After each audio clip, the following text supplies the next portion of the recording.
नमस्कार मित्रांनो. आज आपण एक महत्त्वाचा विषय पाहणार आहोत. कृषी मित्र कसे बनायचे आणि त्याचे फायदे काय आहेत. आपल्या देशात शेती हा मुख्य व्यवसाय आहे.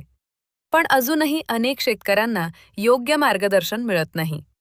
यासाठीच कृषी मित्र ही संकल्पना खूप महत्त्वाची ठरते. महात्मा फुले कृषी विकास केंद्र हे केंद्र शेतकऱ्यांना आधुनिक शेती तंत्रज्ञान आणि प्रशिक्षण देण्यासाठी कार्य करत आहे. कृषी मित्र म्हणजे गावातील असा व्यक्ती जो शेतकऱ्यांना नवीन तंत्रज्ञान, खत व्यवस्थापन आणि पिकांची माहिती देतो. तो शेतकरी आणि तज्ज्ञ यांच्यामधला दुवा असतो. कृषी मित्र बनल्याने तुम्हाला मिळतात नवीन ज्ञान, रोजगाराच्या संधी, समाजात मान सन्मान आणि चांगले उत्पन्न मिळवण्याची संधी.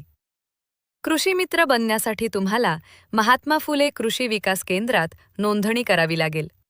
त्यानंतर तुम्हाला प्रशिक्षण दिले जाते आणि तुम्ही आपल्या गावात काम सुरू करू शकता. म्हणूनच मित्रांनो, आजच निर्णय घ्या. कृषी मित्र बना आणि शेतकऱ्यांच्या प्रगतीत आपला हातभार लावा.